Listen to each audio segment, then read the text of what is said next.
Hello everyone, welcome back to our channel. Bex here today to do a book-to-movie comparison of Prince Caspian. This is going to be my second video in this series. I did do a book-to-movie comparison for The Lion, the Witch, and the Wardrobe earlier this year. Prince Caspian was the second book published by C.S. Lewis for the Chronicles of Narnia. It takes place technically fourth chronologically in the overall series, but I am reading them in publication order. This was published in 1951, so one year after The Lion, the Witch, and the Wardrobe. The movie, however, came out in 2008. So there was 3 years between The Lion, the Witch, and the Wardrobe movie and the Prince Caspian film. The film is directed by the same director, Andrew Adamson, and the 4 kids who played the Pevensey children do reprise their roles. The biggest addition to the cast is Ben Barnes playing Prince Caspian. He has obviously gone on to star in a number of other things that I'm sure some of you, if not all of you, would recognize. In my first video, I talk about how much I've seen The Lion, the Witch, and the Wardrobe film so many times. I'm very familiar with the plot. I can quote a lot of it. I'm familiar with just the whole experience of that movie. Rewatching Prince Caspian, it was a bit different. I have not seen this movie nearly as much, even though I was once again in a pretty good age group to be watching the film when it came out. I just haven't seen it nearly as much, and so there were many scenes where I had completely forgotten they were in there. And so this one was a little bit more fun in the sense that I couldn't remember exactly what was going to happen next. So it did make for a bit of a different experience when thinking about the book being translated into a film. The general plot that both the book and the film follow is still very similar. We touch back in with the Pevensey children 1 year after they last came back through the Wardrobe Act back into our world. They are waiting at a train station to go back to school when they begin to feel the tug of magic. They're pulled in to a place, they're not totally sure if it's Narnia, but they come across these castle ruins and they figure out that it's actually their castle. And they realize that this is Narnia, but it's Narnia over 1,000 years after they left it, and it's a very different place. The current ruler, Miraz, is a Telmarine, which is a group of people that came from outside of Narnia, and they've been ruling Narnia for a couple hundred years now, but they're kind of brutal rulers, so a lot of what we think of when we think of Narnia has disappeared. The talking animals, the moving trees, just a lot of that magic has regressed. However, Miraz has a nephew named Prince Caspian who has been told a lot of these stories, and Prince Caspian really wants to bring the Narnia that we know and love back. So the Pevenseys and Prince Caspian eventually cross paths and team up to take down the Telmarines, take down Miraz as this brutal ruler, and bring Narnia back to what we once knew it to be. Both this book and the film are a bit more mature than their predecessors. I will say that I think the movie takes a bigger leap overall in just feeling more mature and more dramatic, but that's fine in my opinion. The story and the movie are growing with the main audience, so it makes sense. There are still many things that are very similar, certain lines that are taken right from the book. We have a character who's played by Peter Dinklage in the film, Trumpkin, who is very prominent in the book, and the Pevenseys build up a really nice relationship with him, especially Lucy, and that is reflected in the movie as well, which I enjoyed. Some other things that were very similar was Prince Caspian having to convince the Narnians to fight on his side, to make them believe that he wasn't an evil ruler like his uncle. We also have Lucy's connection to Aslan. And then another thing that was more similar than I thought it was going to be was the battle, the duel that Peter has with Miraz. It's dramatic in both. I feel like a lot of the time in the book, things are sort of toned down and they really ramp it up for the movie, but reading it in the book, their duel was very dramatic. You get a play-like-play in both situations, and so I was sort of impressed by how similar those two things were. I really enjoy the animal names. You get them a bit more in the book just because there is more time spent showing the interactions between the animals, but they do appear in the film as well. Truffle Hunter, Pattertwig, Reepicheep. They're just really cute names that fit those animals that they're referring to, and so I really enjoyed seeing that. And then the other thing that was really similar between both was the ending. So at the end of both, Prince Caspian comes into being the ruler, Aslan sort of turns to him and says, "Are you ready to rule?" And in both cases, Prince Caspian sort of says, "I don't know if I'm ready to rule." And Aslan says, "That's a good thing, because it shows that you're not power hungry and you're not going to rule with an iron fist. You'll be a fair ruler. You'll listen to the people around you." And then also giving us a bit of the history of the Telmarines, where they came from, and also letting some of them who wanted to go back to where they came from, and also how the Pevensies leave Narnia, and Peter and Susan know that this is the last time they're going to be there. They're not coming back, and so it's a bit sad. But all of that played out very similarly. So at both the end of the book and the movie, we are left with the same thing, knowing that there is more of these stories to be told. So that's at least good. Now, to talk about the differences. There are definitely way more differences with this movie compared to its source material than The Lion, the Witch, and the Wardrobe and its source material. The first thing that hits you right off the bat is the book starts with the Pevensey children in the train station being tugged into Narnia.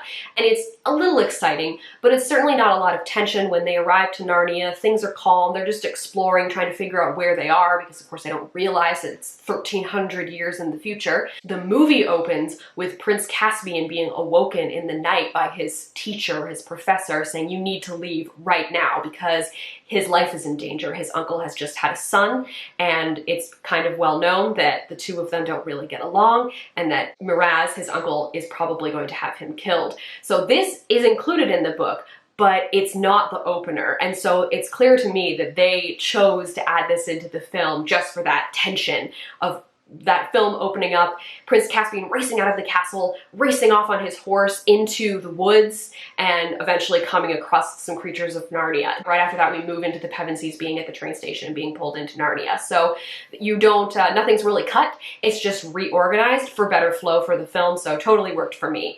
Another big change that I really appreciated was when the Pevensies actually crossed paths with Prince Caspian. I was reading the book and thinking, oh my god, when are they actually going to meet? Peter and Edmund don't actually cross paths with Prince Caspian until 3/4 of the way through the book. And Susan and Lucy aren't even there. In the book, Susan and Caspian have one interaction, and it isn't even shown to us, it's just told to us. Whereas Lucy and Caspian never actually speak to each other that we see. I think it's just implied that after the battle and everything's settled, that they did speak at some point, and that was just so weird to me that they didn't really talk, whereas in the film, all of the Pevensey kids meet Prince Caspian about 1/3 of the way into the film, and that made me so much happier. I liked seeing all of the interactions between them. Throwing Prince Caspian in there changes the dynamic a bit, and obviously Ben Barnes is a great actor. And so it was really nice to see him interacting with them for so much longer. So this is another difference that I really appreciated, and I think it helped improve the story a lot. It also opened up a lot of new opportunities for other changes that they made, some which I liked, some which I didn't like. You know, I'll get to that. They showed us a lot of what the Telmarines were up to in this film. As the bad guys, we get a little bit of what's going on and their dynamic in the book, but in the film we have a lot of times where we will pull away from what the Pevensies and Prince Caspian are doing, and they will show us what the Telmarines are up to. I think it helped humanize them a bit as the enemies, as the bad guys. You still don't really like them, but you can at least kind of understand where some of them are coming from.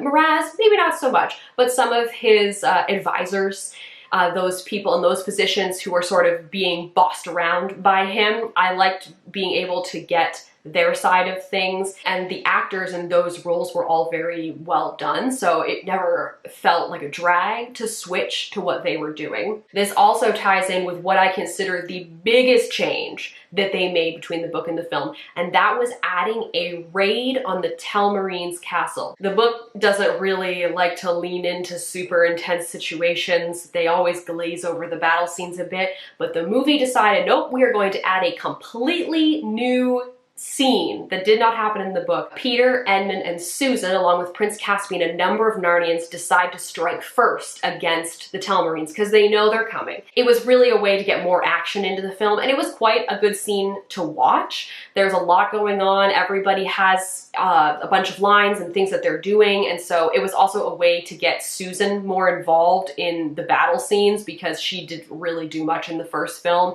and I do know that the actress Anna Popplewell asked that they let her use her bow and arrow more, so this was a good opportunity for them to do that. It is a great addition to the movie. I enjoyed it. It is very intense as well, especially because things do not go as planned, and you can see how upset Peter is about it because he was the one who originally suggested it, and so it gives that movie a bit more heart and a bit more emotion as well than what I think I really felt reading the book. Two more things to talk about before I move on in terms of the differences. One is some choices they made for pacing. They cut out some really weird, cheesy scenes from the book, which I was 100% okay with because I did not like reading them in the book. There's one scene where I think it's when Aslan first comes back and he roars and like Bacchus comes out. There's vines growing with grapes everywhere and people are just dancing and having a good time. That felt almost like a fever dream moment there. And then there's another scene towards the end of the book where the big battle scene is brewing and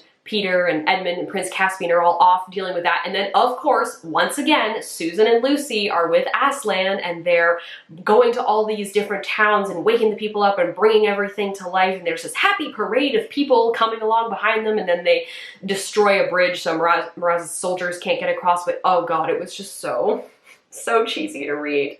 And I was also annoyed that once again we have our female characters not participating in the battle at all. And then the final thing, like I kind of already mentioned, they do have a build up to a big battle in the book, but once again in the book they don't really show us anything. We don't see any details.